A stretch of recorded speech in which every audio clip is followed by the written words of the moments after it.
This is the largest municipal library in the state of New Hampshire, where 115,000 items a year get loaned out to 14,000 library card users.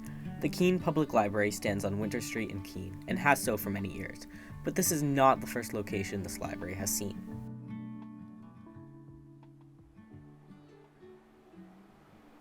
And over many years, they kept moving from building to building, and they didn't have a permanent home. And about, I don't know, maybe every 10 years ago or so, they would have to move to a different storefront, or somebody's store would close and they would move to another location, or they would outgrow the space. The library was first housed in the home of Reverend Aaron Hall, who served as the first librarian in Keene. Our books have seen Main Street, the Cookhouse, Colony Block, and even City Hall, among many other locations. Eventually, in 1899, it ended up in the Thayer Building, where it still lives today. But before we can talk about the Thayer Building, we have to cover everything leading up to that. Mentions of the library go as far back as the first issue of New Hampshire Keene Sentinel, when an ad ran requesting the return of the second volume of Morse's Geography. But the library itself started back in about 1857, when it was a subscription library. So a subscription library is how almost every library in the United States opened up. What the idea was, you, as a person who wanted to borrow books, would pay a fee, and that fee then allows you to rent books, and they know that you're trustworthy, that you've got a fee that will help them to keep their library going, to purchase new books, to replace things. On January 31st of 1859, over 100 Keene citizens gathered in Town Hall to organize a commonly shared public library. They sold 250 shares for $5 each to raise money, $700 of which was used towards the purchase of new books. The library officially opened on September 3rd of that year with approximately 1,600 books from former library collections, 1,000 new books, 42 public documents, and 53 volumes of the New Hampshire Sentinel. Library resources have grown significantly since then. So the library currently has over 105,000 books. But when you add in all of the other things that we have available, we've got over 127,000 items. In 1874, Keene was established as a city. And over the course of time, it ended up being adopted by the city as a city library. And a committee of aldermen and councilors took control.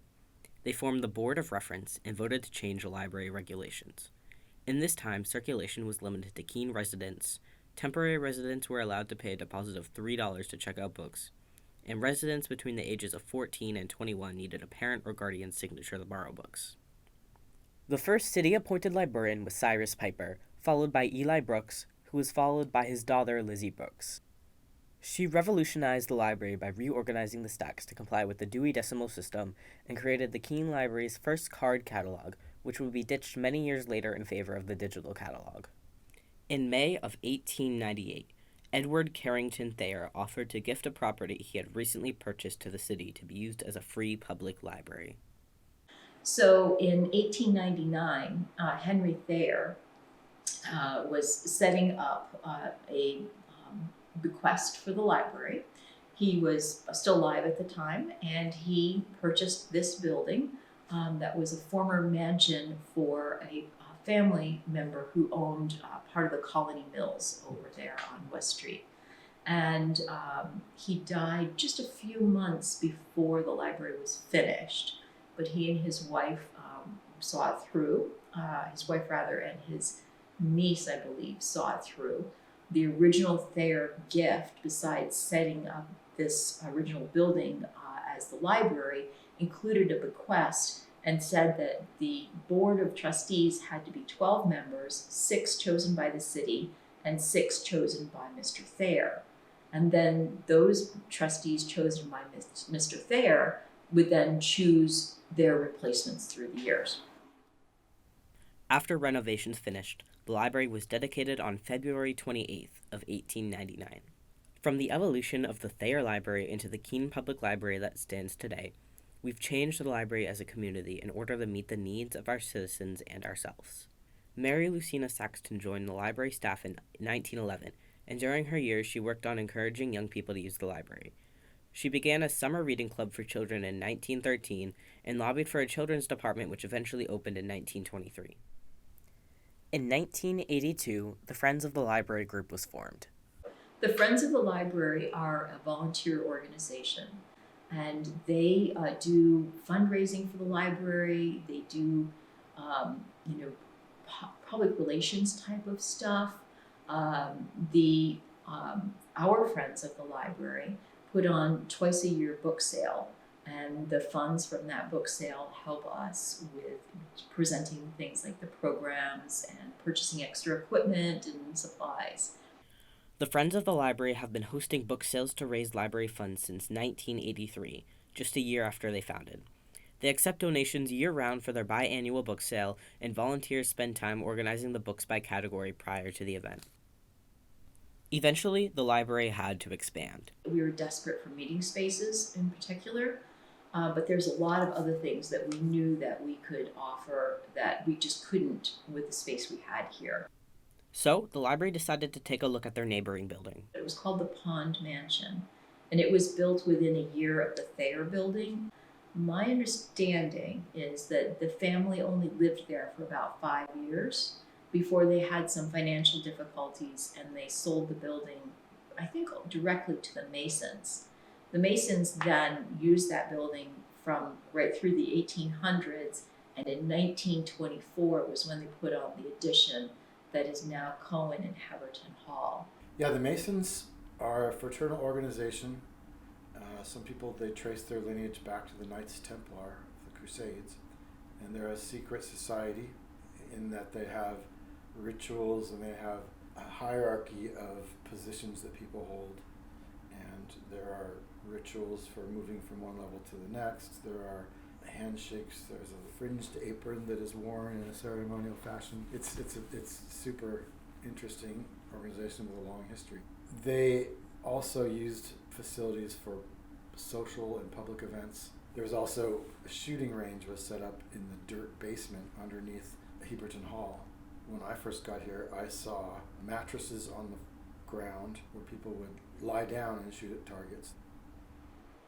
The Mason building was acquired in the end of 2002. We had started having conversations with the Masons around 2000, but there wasn't enough money to purchase the building.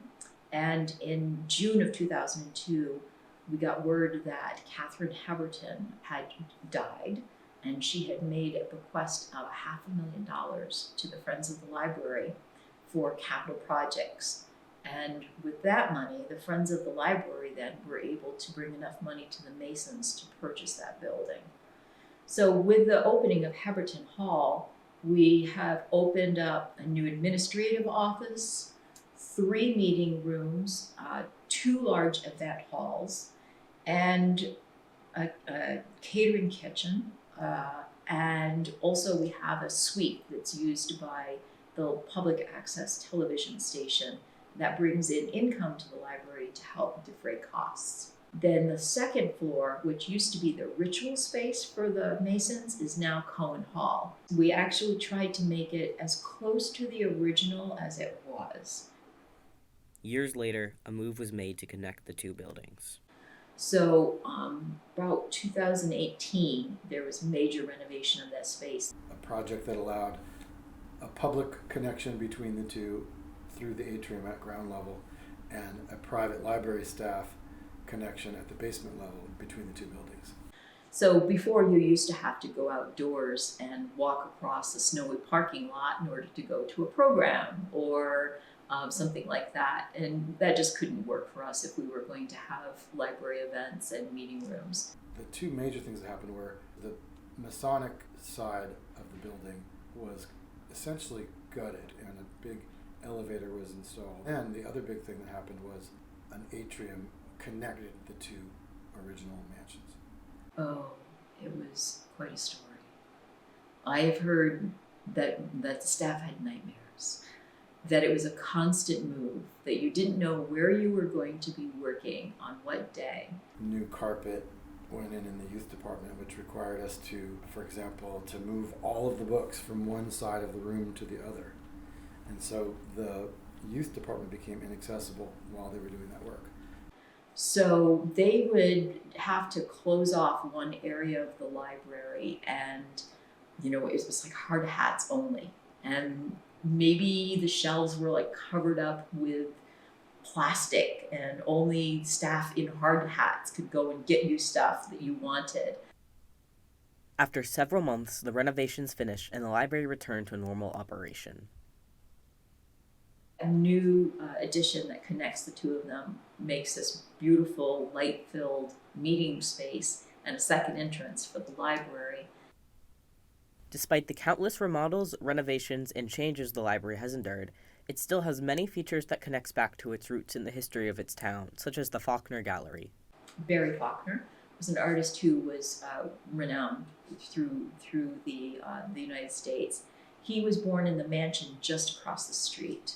The upstairs gallery houses the original pencil sketches of Faulkner's murals that are featured in the New Hampshire State Senate Chamber. They were donated to the library because of the artistic and historic value of them. We wanted to have them out for public display. That's not the only artifact here. There are objects of local historical significance scattered throughout the library. There are some paintings of some of the old founding personalities of Keene.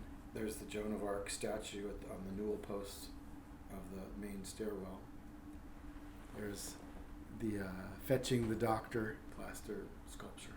We have a clock downstairs that is believed to be from the mansion. It's a mechanical clock from the 19th century, but it knows when it's leap year.